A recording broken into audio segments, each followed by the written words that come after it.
हमारे पास टॉपिक है cameo selective reactions और प्रोडक्टिंग ग्रुप का। सबसे पहले हमारे पास रिएक्शंस है cameo selective reactions. Cameo selective reactions हमारे पास ऐसे रिएक्शंस होते हैं कि किसी भी कंपाउंड में एक से ज़्यादा फंक्शनल ग्रुप हों। आप उन फंक्शनल ग्रुप में से किसी एक फंक्शनल ग्रुप को सिर्फ रिएक्ट करवाना चाह रहे हैं और बाकी फंक्शनल ग्रुप जो होंगे वो अनअफेक्टेड होंगे। तो इस तरह के रिएक्शंस होते हैं, उन्हें हम नाम देते हैं केमियो सिलेक्टिव रिएक्शंस का। In a chemical reaction, one functional group within the molecule reacts, leaving further potentially reactive functionalities unaffected। कि सिर्फ आप लोग वहाँ पे एक फंक्शनल ग्रुप है उसको रिएक्ट करवाएं, वो जो बाकी फंक्शनल ग्रुप हैं वहाँ पे वो अनअफेक्टेड रहें, उन पे किसी किस्म का कोई असर ना हो। इस तरह के जो रिएक्शंस होते हैं उन्हें हम नाम दे रहे होते हैं केमियो सिलेक्टिव रिएक्शंस का। या सिंपल वे में हम लोग कह सकते हैं selective reactivity of one functional group in the presence of other functional groups. के किसी एक फंक्शनल ग्रुप को सिलेक्टिवली आपने रिएक्ट करवाना है और जो बाकी फंक्शनल ग्रुप है उनके ऊपर किसी किस्म का कोई असर ना हो।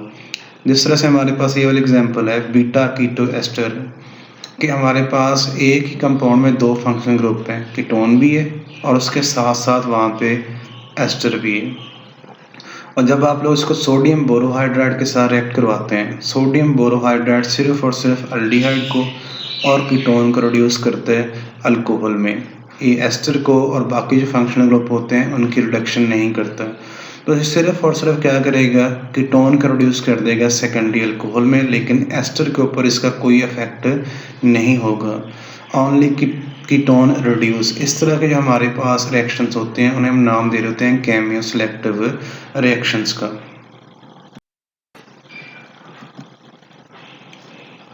अब हमारे पास टारगेट मॉलिक्यूल है, उसके अंदर कीटोन भी है और उसके अंदर एस्टर भी है। अगर इन दोनों की आप रिएक्टिविटी देखते हैं, हमारे पास जो एस्टर होता है वो लेस रिएक्टिव होता है और हमारे पास जो कीटोन होता है उसकी रिएक्टिविटी ज़्यादा होती है। कि एक ही मॉलिक्यूल में दो फंक्शनल ग्रुप हैं और दोनों की रिएक्टिविटी अनइक्वल है, दोनों की रिएक्टिविटी के अंदर वहाँ पे डिफरेंस है। अब हम लोग यहाँ पे अगर इसका रिएक्शन करवाना चाह रहे हैं तो यहाँ पे हमारे पास तीन किस्म के रिएक्शन हो सकते हैं।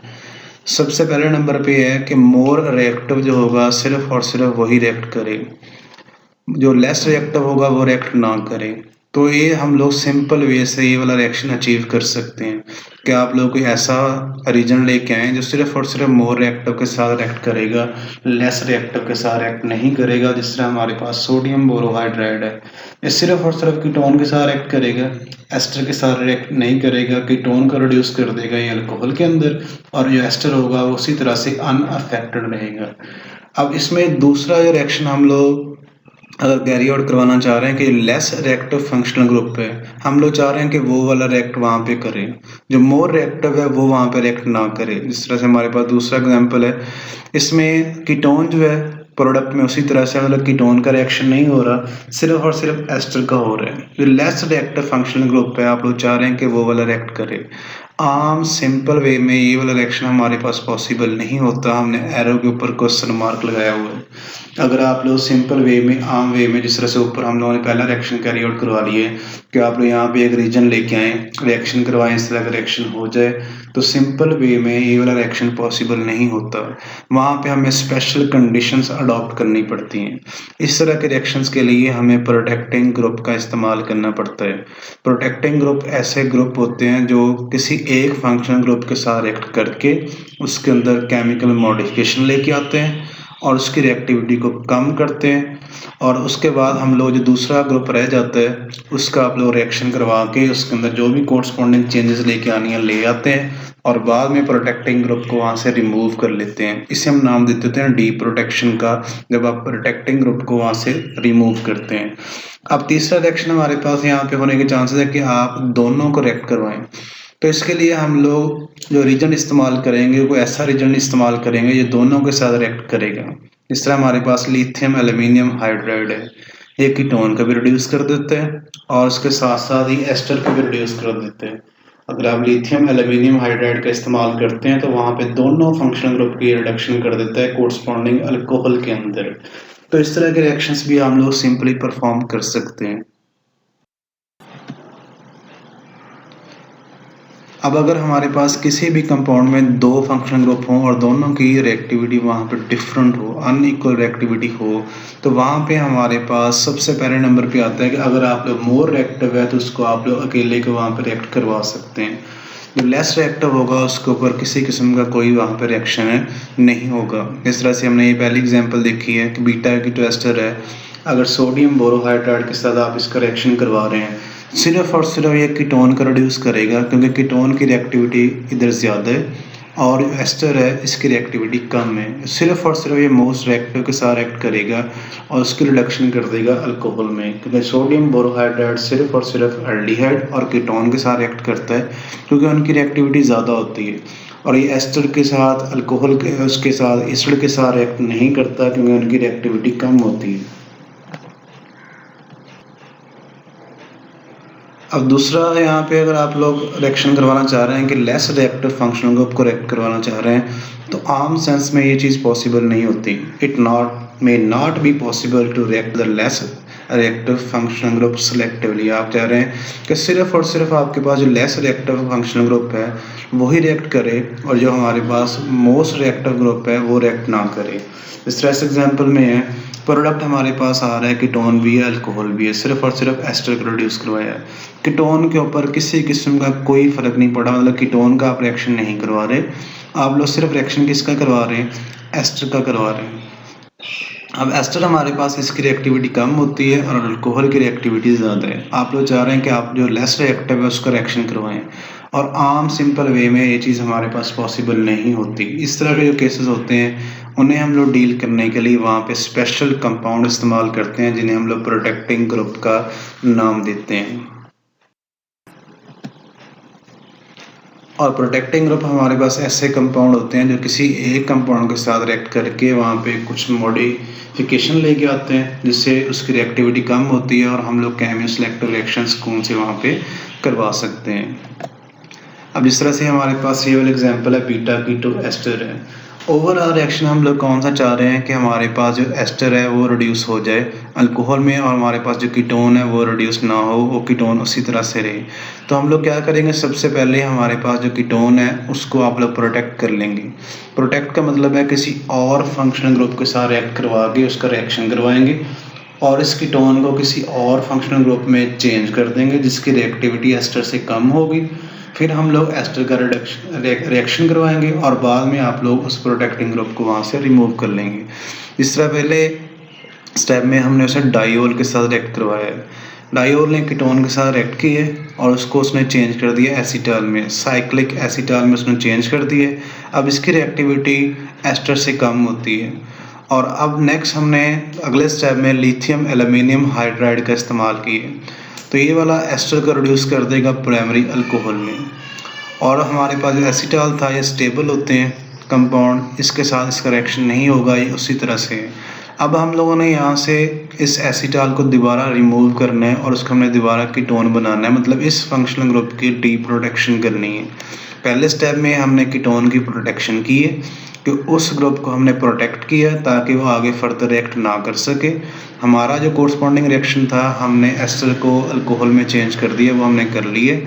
अब हम चाह रहे हैं कि दोबारा से अपना जो पहले वाला कीटोन है वो वापस लेके आएँ, मतलब इस फंक्शनल ग्रुप को एसीटाल को यहाँ से रिमूव करें। तो इसके लिए हम लोग इसकी डी प्रोटेक्शन करते हैं और हर प्रोटेक्टिंग ग्रुप के लिए डी प्रोटेक्शन कंडीशन डिफरेंट होती है और इसके लिए हमारे पास होती है एसिड हाइड्रोलिसिस के किसी भी एक्वस एसिड को आप लोग इस्तेमाल करें तो हमारे पास जो एसीटाल्स होते हैं दोबारा कीटोन में कन्वर्ट होते हैं। तो ये हमारे पास होते हैं प्रोटेक्टिंग ग्रुप। अगर आपने वहाँ पे लेस रिएक्टिव फंक्शनल ग्रुप को किसी भी जगह पे रिएक्ट करवाना है तो वहाँ पे हमें प्रोटेक्टिंग ग्रुप का इस्तेमाल करना पड़ता है और हर फंक्शनल ग्रुप के प्रोटेक्टिंग ग्रुप डिफरेंट होते हैं। मतलब एल्डिहाइड के प्रोटेक्टिंग ग्रुप और हो सकते हैं, कीटोन के और हो सकते हैं, इसी तरह से अल्कोहल के, अमाइंस के, हर फंक्शनल ग्रुप के प्रोटेक्टिंग ग्रुप होते हैं।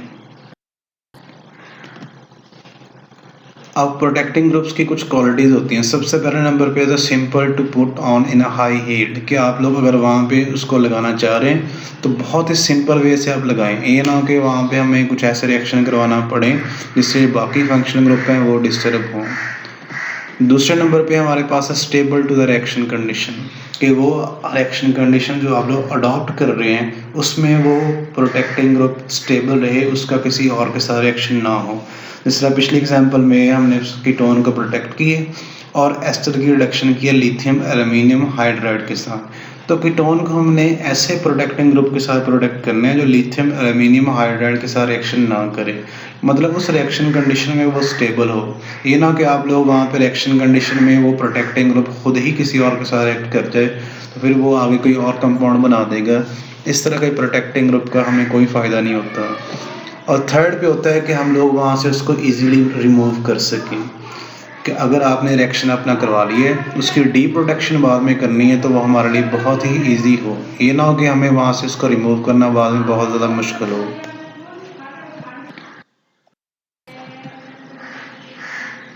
अब हमारे पास एक्सरसाइज में ये वाला एग्जांपल है, उसने कहा हम लोगों ने ये वाला कंपाउंड बनाना है बीटा कीटो एस्टर से। हम लोग हमारे पास जो टारगेट मॉलिक्यूल है उसमें हमारे पास कीटोन है और साथ अल्कोहल है और स्टार्टिंग मटेरियल उसने बता दिया कि हम लोगों ने बीटा कीटो एस्टर से स्टार्ट करना है। सबसे पहले तो हमारे पास अगर इसका आप रिएक्शन करवाना चाह रहे हैं, क्योंकि हमारे पास जो प्रोडक्ट बन रहा है उसमें सिर्फ और सिर्फ उसने एस्टर के रिड्यूस करवा दिए और कीटोन को अनअफेक्टेड रखा है, मतलब कीटोन की रिडक्शन उसने नहीं की। कीटोन हमारे पास यहाँ पे मोर रिएक्टिव फंक्शनल ग्रुप है, मतलब मोर रिएक्टिव को उसने कुछ नहीं कहा, लेस रिएक्टिव को रिएक्ट करवाया। अगर किसी भी जगह पे आप लेस रिएक्टिव को रिएक्ट करवाते हैं तो वहाँ पे हमें प्रोटेक्टिंग ग्रुप का इस्तेमाल करना पड़ता है। तो सबसे पहले हम लोग इसकी प्रोटेक्शन करेंगे। पहले एरो के नीचे हमने लिखा है प्रोटेक्शन, उसके लिए हम लोग डायोल इस्तेमाल करेंगे in the presence of acid, तो वो कीटोन को एसिटाल में चेंज कर देगा। और उसके बाद आप लोग जो एस्टर है उसकी रिडक्शन कर देंगे लिथियम एल्यूमिनियम हाइड्राइड के साथ, तो वो इसको चेंज कर देगा प्राइमरी अल्कोहल के अंदर। अब हमारा जो कोरस्पॉन्डिंग रिएक्शन था हमने वो कर लिए। अब आप लोग दोबारा इस प्रोटेक्टिंग ग्रुप को यहाँ से रिमूव करना चाह रहे हैं, इसे हम नाम देते होते हैं डी प्रोटेक्शन का, और इसके लिए हम लोग एक्वस एसिड इस्तेमाल करते हैं जो दोबारा इस एसिटाल को कीटोन में चेंज कर देगा। अब हमारे पास एक और एग्जांपल है जिसमें हमारे पास ये टारगेट मॉलिक्यूल दिया हुआ है, बेंजीन रिंग के ऊपर अमाइन लगा हुआ है और नीचे उसने उसको ईथर बनाया हुआ है। ये हमारे पास टारगेट मॉलिक्यूल है, हम लोग इसको बनाना चाह रहे हैं। सबसे पहले हम इसकी रेट्रो देखते हैं। जब इसके आप लोग रेट्रो देखते हैं तो हम लोग हमेशा अगर हेट्रो एटम्स हों किसी भी कंपाउंड में तो हमें कोशिश करनी होती है कि हेट्रो एटम के साथ से डिस्कनेक्ट करें। तो हम लोगों ने ऑक्सीजन के नेक्स्ट से उसको डिस्कनेक्ट कर लिए, ऑक्सीजन के ऊपर नेगेटिव चार्ज आ गया और साथ इथाइल ग्रुप था वहाँ पे पॉजिटिव आ गया। इथाइल ग्रुप हमारे पास कार्बोकेटाइन की फॉर्म में, उसके साथ आप ब्रोमीन लगा के अल्काइल ब्रोमाइड बना लेंगे और ऑक्सीजन जो है नेगेटिवली चार्ज है, साथ आप लोग पॉजिटिवली चार्ज हाइड्रोजन लगा के तो वहाँ पे हमारे पास अल्कोहल आ जाएगा। अब ये हमारे पास अमाइनो फिनोल्स हैं कि बेंजीन के ऊपर NH2 भी लगा हुआ है और बेंजीन के ऊपर OH भी लगा हुआ है। यहाँ से हम लोगों ने स्टार्ट करना है और इन दोनों में से रिएक्टिविटी हमारे पास अमाइंस की रिएक्टिविटी ज़्यादा होती है और अल्कोहल की रिएक्टिविटी कम होती है। तो इसका मतलब है कि इस पूरे कंपाउंड के अंदर जो लेस रिएक्टिव है उसकी रिएक्टिविटी वहाँ पे शो हो रही है, जो मोर रिएक्टिव है उसको उन्होंने अनअफेक्टेड छोड़ा हुआ है, जो लेस रिएक्टिव है उसको उन्होंने रिएक्ट करवाया है। किसी भी जगह पे अगर हमें लेस रिएक्टिव को रिएक्ट करवाना होता है तो हम लोग वहाँ पे प्रोटेक्टिंग ग्रुप का इस्तेमाल करते हैं। तो इसका मतलब है कि सबसे पहले आप अमाइंस को प्रोटेक्ट करेंगे, उसके बाद आप अपना कोरस्पॉन्डिंग रिएक्शन करवाएंगे और उसके बाद उसकी हम लोग डी प्रोटेक्शन करेंगे। अब हमारे पास इसकी सेंसेस ये है। सबसे पहले हम लोग क्या कर रहे हैं कि बेंजाइल क्लोराइड के साथ रिएक्ट करवा के NH2 को प्रोटेक्ट कर रहे हैं।